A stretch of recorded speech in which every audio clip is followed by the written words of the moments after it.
Bab 102. Musim semi datang setelah angin musim dingin. Fang Yuan tiba di aula urusan dalam dan menyerahkan anggur madu keemasan. Master Gu, pria parubaya yang bertanggung jawab, sangat terkejut. Sambil memegang pulpennya, dia bertanya, "Kamu sudah menyelesaikan misi aset. Bagaimana menurutmu?" Balas Fang Yuan. Laki-laki parubaya Master Gu mengerutkan kening. Ini adalah misi yang dipilihnya khusus untuk membuat hidup sulit bagi Fang Yuan. Tidak disangka dia menyelesaikannya begitu cepat.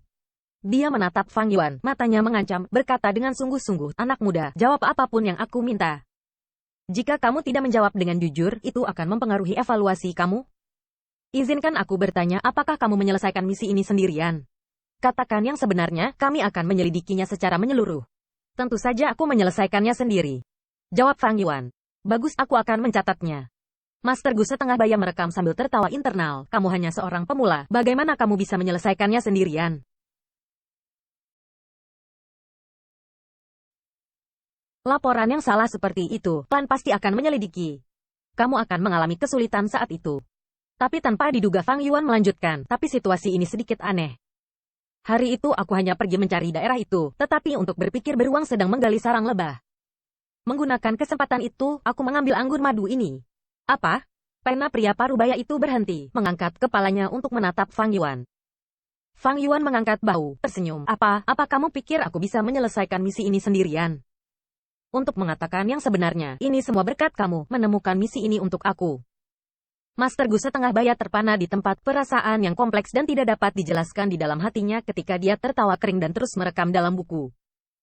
Fang Yuan menatap pria ini dengan tenang, tahu betul bahwa misi asetnya yang sangat sulit adalah terima kasih kepada pria ini.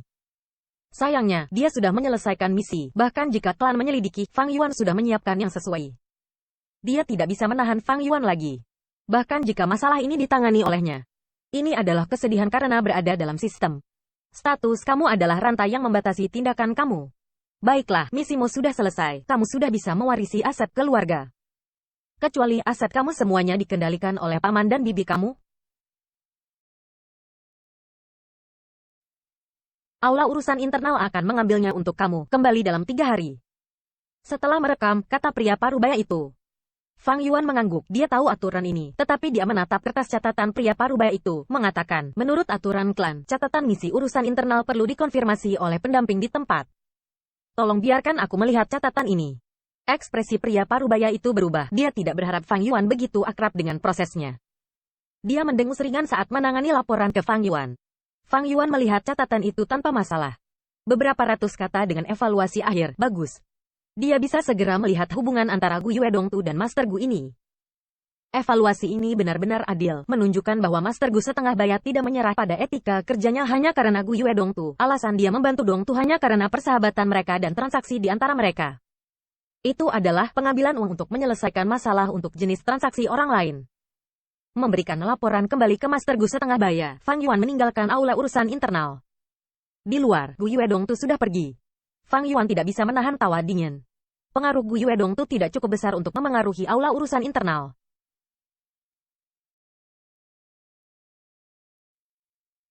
Bahkan jika Gu Yuebo pemimpin klan ingin melakukan ini, dia harus melawan tekanan besar dari lingkaran tetua klan dan membayar harga yang sangat besar dalam karir politiknya. Ada ungkapan di bumi yang disebut, mereka yang tinggal di masyarakat harus mengikuti aturannya. Petik 1. Ada aturan di masyarakat, dan itu adalah bentuk sistem. Mereka yang mengikuti aturan, menjadi bidak siapapun, saling membatasi, dan mereka tidak bisa mengendalikannya. Kecuali kekuatan seseorang telah mencapai titik di mana ia dapat menentang seluruh organisasi, jika tidak, bergabung dengan sebuah organisasi dan ingin mempertahankan kebebasan adalah impian yang tidak ada gunanya. Meminjam kekuatan sistem klan, Fang Yuan sudah menegaskan kebenaran untuk mendapatkan kembali asetnya. Terlepas dari Gu Yuedongtu atau pemimpin klan, mereka tidak akan membayar harga politik karena mengganggu masalah sekecil itu. Di aula tamu. "Saudara Dongtu, tidak ada yang bisa aku lakukan lagi." Master Gu setengah baya menghela nafas, berdiri di depan Gu Yuedongtu. Wajah Gu Yuedongtu suram karena dia tetap diam di kursinya. "Apakah benar-benar tidak ada metode lagi?" Di sebelahnya, Bibi dengan takut bertanya dengan nada cemas dan marah. Pria parubaya itu menggelengkan kepalanya, hasilnya diatur di atas batu dan telah memasuki prosedur aula urusan internal.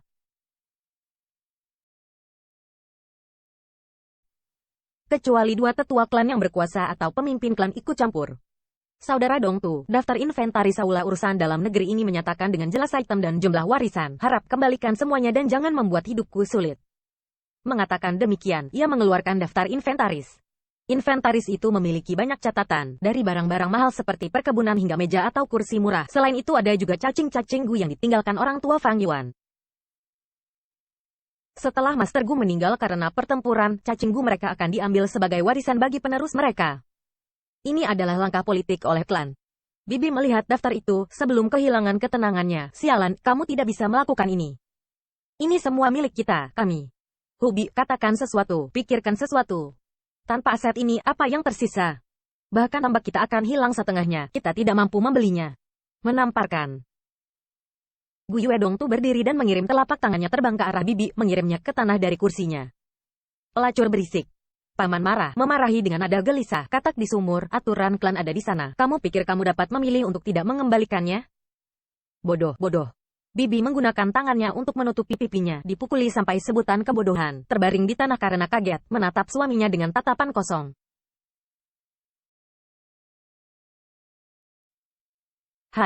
Gu Yuedong Tu meraih daftar inventaris, menggertakkan giginya, memindahi. Matanya dipenuhi jejak darah saat dia bernapas berat, berkata dengan kebencian, kembali. Semua hal ini aku akan kembali, bukan kurangnya. Tapi, nadinya muncul dari dahinya, otot-otot di wajahnya berkedut, ekspresinya penuh dengan kekejaman. Tapi Fang Yuan, aku tidak bisa menghentikan aula urusan dalam, tapi aku bisa berurusan denganmu. Jangan berpikir semuanya baik-baik saja dan hidup sekarang karena kamu memiliki aset ini, HM. 3 hari kemudian, Fang Yuan berjalan keluar dari aula urusan internal dengan setumpuk tindakan rumah dan tanah dan menjual kontrak manusia di tangannya. Memikirkan warisan ini sangat berlimpah. Dia sedikit terkejut. Meskipun Fang Yuan memiliki beberapa estimasi, setelah menerima daftar aset ini, itu jauh dari harapannya. Lebih dari 10 mulahan pertanian, 8 pelayan keluarga dan 3 bangunan bambu, dan sebuah kedai anggur. Tidak heran paman begitu ngotot, memikirkan semua cara untuk menghentikanku. Fang Yuan bisa memahami tindakan Gu Yuedong Tu. Dengan aset keluarga yang begitu besar, bahkan di dunia ini, seseorang dapat hidup seperti raja. 10 mun tanah pertanian, 8 pelayan keluarga, kesampingkan dulu. 3 bangunan bambu itu adalah aset properti, bahkan jika mereka hanya disewakan setiap bulan, jumlah sewanya cukup untuk mendukung budidaya Fang Yuan saat ini. Selain itu ada juga kedai anggur. Perhatikan bahwa hanya ada 4 area penjualan anggur di seluruh desa. Aset seperti itu, jika di bumi, akan setara dengan memiliki beberapa rumah mewah dan hotel. Itu adalah kehidupan bangsawan dengan banyak pelayan. Apa yang layak disebutkan adalah, kondisi kehidupan dunia ini jauh lebih kejam dan sulit, sehingga desa menjadi lokasi teraman, menilai aset properti bahkan lebih mahal daripada di bumi. Dikatakan bahwa keluarga Fang Aku, 3 generasi yang lalu, memiliki seorang tetua klan yang memegang kekuasaan dan meninggalkan banyak warisan bagi generasi masa depannya. Dengan aset keluarga ini, ke-7 cacing Gu di samping, bahkan jika jumlah itu 2 kali lipat aku masih bisa membelinya. Tapi yang penting bukan ini. Ini gu rumput. Pada titik ini, ada gu rumput yang berbaring dengan tenang di telapak tangan Fang Yuan. Itu indah dan halus, akar hijau zamrud menyerupai janggut ginseng.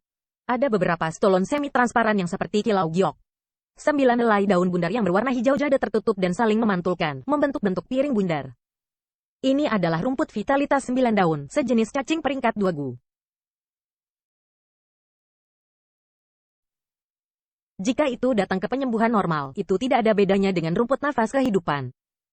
Nilai sebenarnya dari rumput vitalitas 9 daun terletak pada daunnya. Setiap daun yang terkoyak darinya adalah daun vitalitas. Daun vitalitas juga merupakan jenis rumput Gu. Pada peringkat 1, ini adalah tipe yang bisa dibuang, menghilang setelah 1 penggunaan. Itu memiliki cacat lain, dan saat itulah sepotong daun vitalitas digunakan untuk menyembuhkan luka. Dalam 1 jam berikutnya, daun vitalitas lain tidak memiliki efek penyembuhan pada orang tersebut.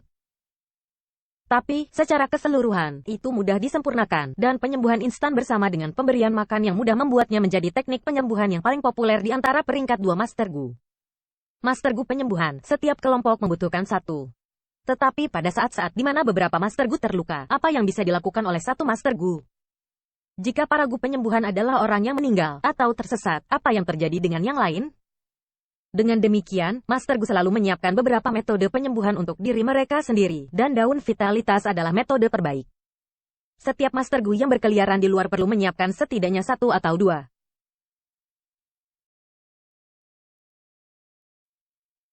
Setelah aku memperbaiki rumput vitalitas 9 daun, setiap helai daun yang terkoyak akan menjadi daun vitalitas. Menggunakan esensi purba untuk menyuntikkan ke rumput, aku bisa membuatnya menumbuhkan daun baru. Dengan demikian, rumput vitalitas 9 daun ini dapat dikatakan sebagai tambang emas bergerak. Aset terpenting dari semua, tanpa kecuali. Memiliki rumput vitalitas 9 daun ini adalah jalan bisnis. Di dunia yang berbahaya ini, Master Gu mana yang tidak terluka dalam misi mereka? Mereka memiliki kebutuhan abadi untuk daun vitalitas. Tidak heran Gu Yuedong Tu dikenal sebagai tetua yang tersembunyi. Bahkan setelah dia pensiun bertahun-tahun yang lalu, dia masih memiliki pengaruh besar di luar. Jadi alasannya adalah rumput vitalitas 9 daun ini. Master Gu membutuhkan daun vitalitas dan Gu Yuedong Tu menjual daun itu. Dengan hubungan seperti itu, tidak diragukan bahwa pengaruhnya tetap ada. Fang Yuan tercerahkan. Hanya di dunia ini hubungan klan dinaikkan ke tingkat seperti itu, menahan paman dan bibi.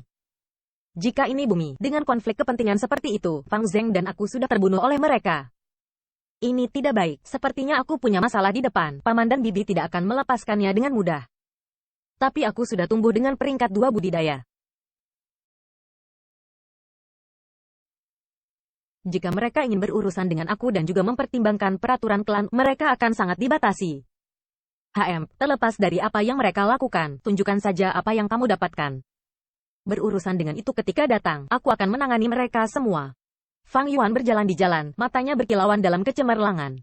Embusan angin musim dingin bertiup di wajahnya. Itu masih jauh dari musim semi, tetapi Fang Yuan tahu bahwa musim semi, awal kehidupan barunya, telah datang.